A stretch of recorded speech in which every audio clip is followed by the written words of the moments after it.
the Week in Review, episode 220, where we go over Raw and Smackdown in a WWE action figure setup style. We're going to start off with Monday Night Raw. Monday Night Raw was so freaking boring this week. I don't know if it was just me, but man, this show was just so boring, man. It had some good parts, but bro, I was just bored. You guys let me know what you guys thought about Raw down in the comments below.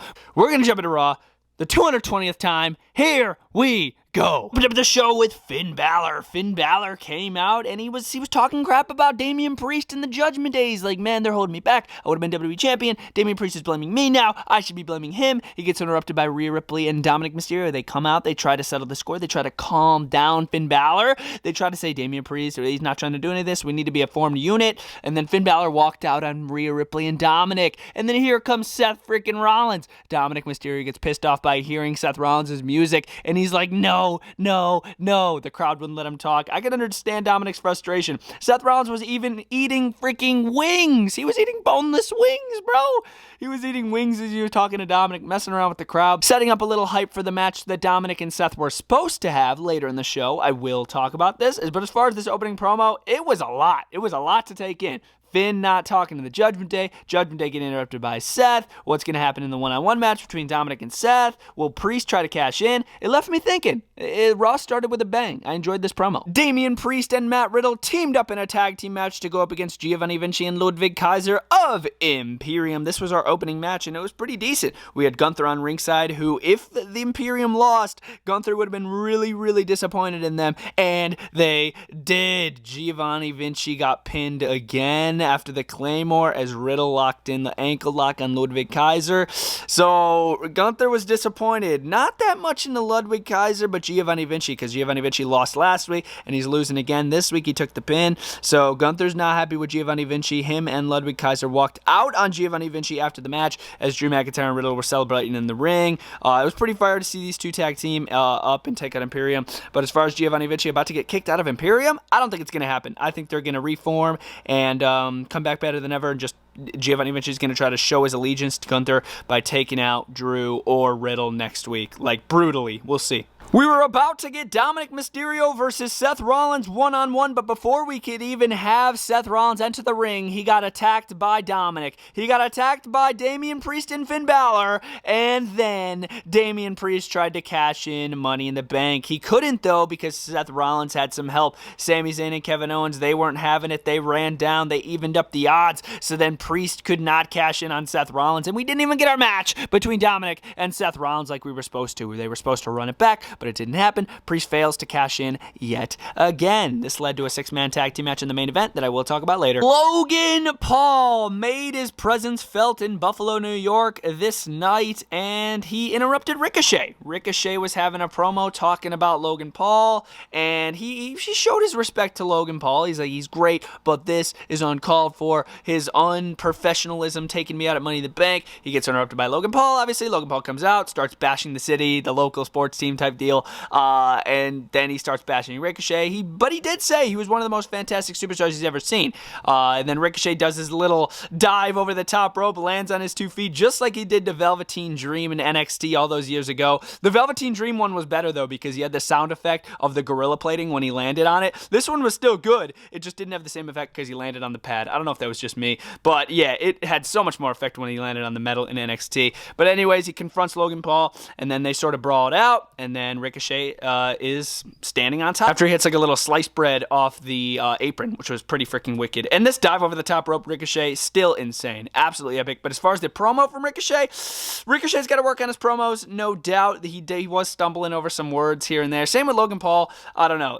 Logan Paul got a little off topic here and there, but yeah, this promo was just, I don't know, it's kind of weird, but I am looking forward to their match at SummerSlam. It's going to be a banger. Lynch went one-on-one with Zoe Stark, and yes, we did have Trish Stratus on ringside, and of course, Trish, the heel Trish, is going to impose herself in this match. She distracted Becky Lynch countless times at the end, allowed Zoe Stark to pick up the victory by rolling up Becky Lynch, and I couldn't believe Becky Lynch lost this match. Zoe Stark, she went for the Z360, missed it, but was able to roll her up and take the dub after some help from Trish Stratus.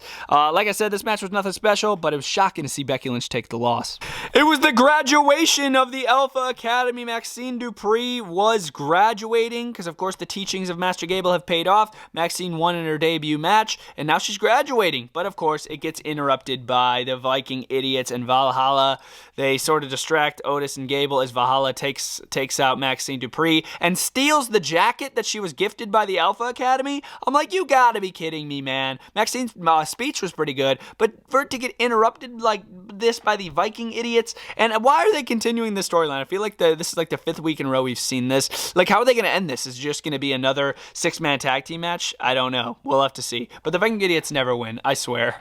But yeah, as far as the graduation promo, it was just okay. I don't know. Shayna Baszler went one-on-one with Emma in the ring, and this match was nothing special. Shayna Baszler was able to tap out Emma pretty quick with the Karafuda clutch, and then Ronda Rousey comes out and looks for a little brawl, initiates a brawl with Shayna Baszler, and Shayna Baszler was sort of able to escape Ronda Rousey, I would say, because Ronda wasn't really taken down. I mean, they both had their little locks locked in on each other, but they're both evenly matched, I think. That's what this story's trying to get across. I feel like they're trying to tell us that, yeah, they're both evenly matched. Nobody gets the best of one another because they know each other so well, and that's why I'm looking forward to their match, which I would assume it's going to be at SummerSlam, but as far as the match between Emma and Shayna, it was mid. This, though, I am looking forward to Ronda versus Shayna. I think that's going to be a sleeper. I think it's going to be really good. Cody Rhodes cut a promo, and it was a very similar promo to what he's always done, you know, with this Brock Lesnar story. I mean, he said, yeah, Brock Lesnar is like this payment that you got to do, or Brock Lesnar is like a cold you got to get over. This is my Brock Lesnar's real, 280 pounds and this and that. So he challenged Lesnar to SummerSlam in a nutshell. He challenged him, and Brock Lesnar's definitely going to accept, and I don't know if they're going to put a stipulation on this, but I feel like they should, because we've sort of seen them one-on-one in a regular match already, so I feel like they should put a stipulation on this. But yeah, Cody's promos are always good. They get me intrigued, but no Brock Lesnar. He wasn't there this night, and I feel like he should have been. It would have made this promo a little bit better. My opinion, this was the best match of the night. Tommaso Ciampa versus The Miz in a no-holds-barred match to settle the beef between the two. This match was great. Steel chairs were used. Buffalo wanted a table, and they got a table. Tommaso Ciampa did a wicked side slam to The Miz off the middle rope through a freaking table, but then right after that, we saw Bronson Reed. Bronson Reed came in the ring and did a tsunami splash to Tommaso Ciampa and helped The Miz win? Like, did Miz pay off Bronson Reed like he used to do again? Or did Bronson just want to help out The Miz? Like, we need a little explanation here, because Tommaso Ciampa had this match in the bag. He was literally going to beat The Miz if it wasn't for Bronson Reed. But as far as the match was good, but I mean, this Bronson Reed thing, I feel like it's the same thing we've seen in the past. I don't know. I feel like Bronson Reed doesn't really know. They don't really know what they want to do with him, so they're just like, yeah, throw him with The Miz again. Okay, yeah. Caden Carter and Katana Chance went up against Sonya Deville and Chelsea Green, the current #1 contenders for the tag team championships. If Katana Chance and Caden Carter won this match, they would definitely be in contention for the tag titles, but they didn't. Sonya Deville and Chelsea Green sort of cheated to win. They used leverage for the pinfall, and they took the dub. Looking better going into their match against Liv Morgan and Raquel Rodriguez next week for the titles, but as far as this match goes, I don't care. And then our main event of the show, it was Finn Balor, Damian Priest, and Dominic Mysterio going up against Kevin Owens, Sami Zayn, and Seth Rollins. 6-man tag team action. This match was pretty good. Towards the end, I felt like it was unorganized, and there was a bunch of miscommunications between the superstars. There was like a rare miscommunication between Seth Rollins and Finn Balor. I was like, what the heck? It's like they didn't know what to do next. I was like, holy cow, what? It's just rare to see. I know it's live television. I mean, it's super freaking tough. You can't edit anything out. It's live, you know. It's go time, you know. But I mean, it was just a rare miscommunication between Balor and Seth. In the end, we did see Damian Priest and Finn Balor put their beef aside to hit some wicked maneuvers. Damian Priest with the South of Heaven, Finn Balor with the coup de grace, and then they pinned Sami Zayn, one half of the Undisputed Tag Team Champions, to pick up the victory. Damian Priest and Finn Balor hug after the match because they made up. They just took a dub. They kicked some butt. That is how you freaking make up with your best friend. You kick some butt and you hug it out. That was epic to see the Judgment Day reform and show that they're stronger than ever. But it was shocking to me. I thought Seth and Kevin and freaking Sammy were going to take the dub, but they didn't. Damian Priest on top. Finn Balor's on top. Dominic's on top. Rhea's on top. Judgment Day is looking good here at the end of the show.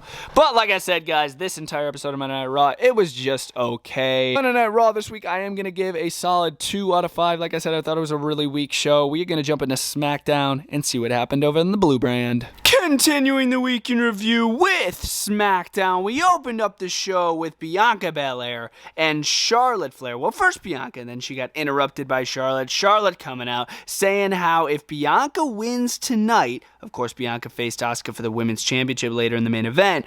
If Bianca wins, Charlotte wants first dibs on a match with Bianca at SummerSlam. So they're sort of making amends here. Okay, I'll make a deal with you. I'll root for you. Charlotte's like, I want you to win. I want you to beat Asuka, but just have me first in line if you win tonight. And then they shook hands. They sort of made amends. They made truce. I'm like, interesting. Very, very interesting, because Bianca's been beefing with Charlotte over these past couple weeks because Charlotte got the opportunity instead of Bianca. So I'm curious to see what's going to happen in the main event. I will talk about it. Our opening match was the Brawling Brutes, Sheamus and Ridge Holland going up against Pretty Deadly. This was a pretty solid opener for a tag team match. In the end, we did see Elton Prince tear off the top turnbuckle pad, and then of course Ridge Holland, with his history of neck issues, he ran at Elton Prince and then hit his neck right into the exposed steel turnbuckle, allowing Pretty Deadly to pick up the victory over the Brawling Brutes. I feel like the Brawling Brutes lose every week. It's kind of getting annoying, no doubt about that. I like the Brawling Brutes. I think they're pretty good.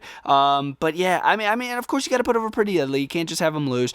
But yeah, I would like to see the Brawling Brutes take some dubs here, but Pretty Deadly with the dub. Bayley went one-on-one with Zelina Vega. Of course, we did have Io Sky, Miss Money in the Bank, on ringside, cheering on Bayley, sort of posing as a factor to distract Zelina Vega here and there. But Bayley was still able to deliver the Rose Plant in the end, which I think is kind of a lame finisher, I'm not going to lie. But it does the job. She was able to take care of Zelina Vega. She dropped her with the Rose Plant. 1, 2, 3.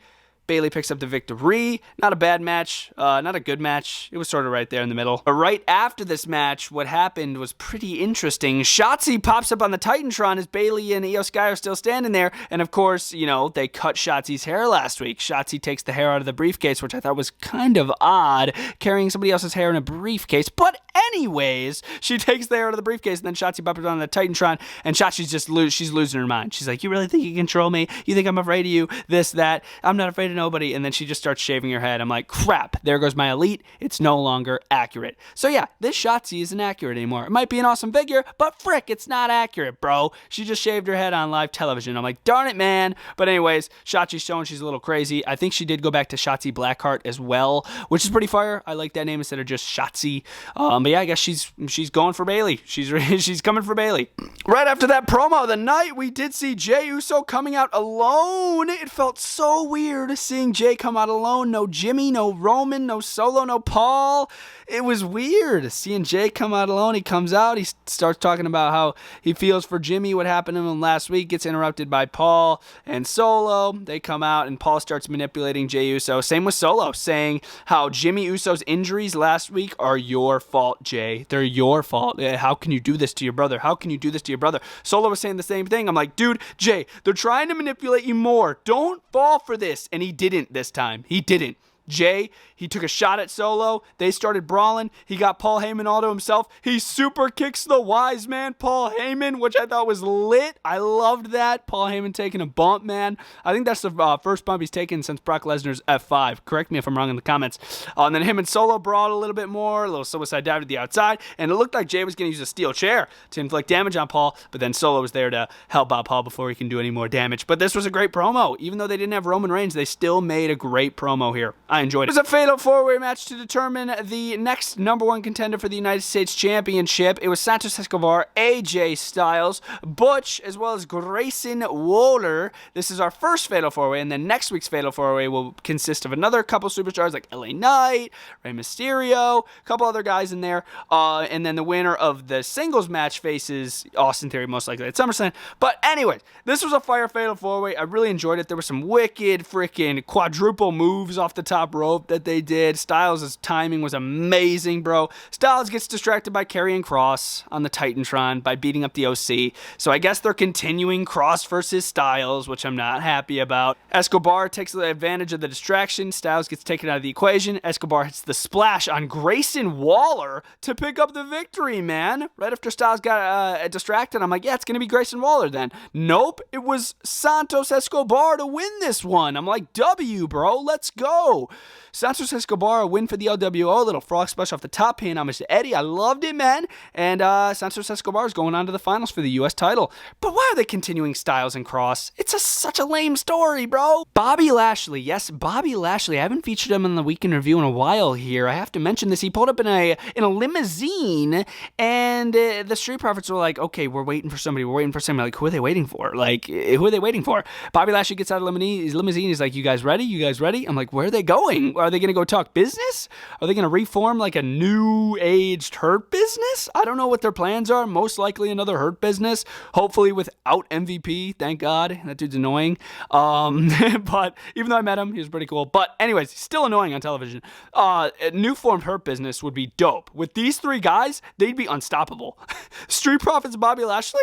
Bro, this would be so unstoppable. I'm for it. I'm curious to see what's going to happen with it. It's new. It's fresh. Let's go. LA Knight cut a little promo talking about his Fatal 4-Way match because, of course, he's part of the Fatal 4-Way next week to determine who's going to go on to the finals for the U.S. title. And he said, I'm winning that match because my name is LA Knight. LA Knight. Yeah, just the whole spiel. And he's like, hey, I'm seeing my face everywhere now. People's using my face for clicks. I mean, he's right. You literally see LA Knight everywhere. I saw him in an Aldi commercial. I'm like, what the heck? Bro, that's crazy. But yeah, he's just calling his shot, saying he's going to win the Fatal 4-Way next week. Pretty solid promo. And our main event of the show was absolute chaos. It was Asuka versus Bianca Belair for the Women's Championship. This match wasn't bad up until Io Sky and Bayley got a ringside ticket, and then Charlotte got a ringside ticket. I don't know why they needed tickets. I feel like they could have just walked out to the ring and nobody would have said anything. But anyways, they bought tickets, and then they jumped the barricade, started posing as distractions, and then Charlotte started taking out Bayley, Io Sky, and then Bianca's like, what the hell are you doing? Why are you trying to help? And then and Charlotte's like, I'm trying to help. I'm just trying to help. And then Charlotte inadvertently, accidentally spears Bianca Belair, causes a disqualification. Bianca Belair loses. Asuka retains. And then it looks like Io Sky's going to cash in Money in the Bank, but Bayley fails to give the referee the briefcase. I don't know why the referee wasn't taking the briefcase. They were trying to cash in, but that's obviously not what they were trying to do. So she didn't take the briefcase. Io Sky never cashed in. And then Asuka sort of escaped with the title. Very similar to what Seth Rollins is doing with the Judgment Day. So it's sort of similar what the champions are doing when it comes to the Mr. Money in the Bank people trying to cash in. But as far as the ending of the show, I thought it was absolute chaos. Thought it was a pretty solid main event. Pretty interesting. And that was Smackdown in a WWE action figure setup style. If I were to rank Smackdown this week, I'm going to give Smackdown a 3 out of 5. I thought it had some decent stuff. Some good promos. I loved the Uso promo. Thought it was great. It was good matchups. Good action. I enjoyed it. You guys let me know what you guys thought about the shows down in the comments down below. And I'll see you guys next time. Bretto Live is